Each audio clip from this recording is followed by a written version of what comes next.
চলছে। যদি আমরা একাকার হয়ে যারা দেশপ্রেমিক রয়েছেন, যারা ইসলাম প্রেমিক রয়েছেন, যারা মানবতা প্রেমিক রয়েছেন, আমাদের যদি আওয়াজ তুলতে পারি, এক মালিক 10 চোরাও আমাদের ঘরের সম্পদ, আমাদের দেশের সম্পদ, আমাদের জান দিয়ে ছেড়ে করতে পারবে না ইনশাআল্লাহ। 53 বছরে দেখেছি, 53 বছরে দেখেছি, আর নয়।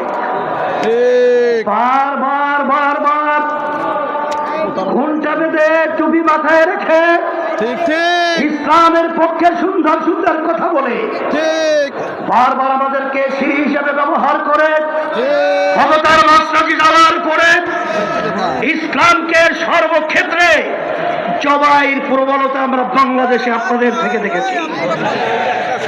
বারবার দেশের উন্নয়নের কথা বলে, বারবার মানবতার কল্যাণের কথা বলে আপনারা বারবার মানবতাকে জবাই করেছেন, দেশের উন্নয়নকে বিদেশে বেগম তারা তৈরি করেছেন। সেই লক্ষ্যে আমরা বলবো, এদেশ আমার, এদেশে আমি জন্মগ্রহণ করেছি, এদেশ নিয়ে যারা ছিনিমিনি করবেন আজকে তাদেরকে মেসেজ হিসাবে বলতে চাই, আর ছিনিমিনি করার সুযোগ নেই।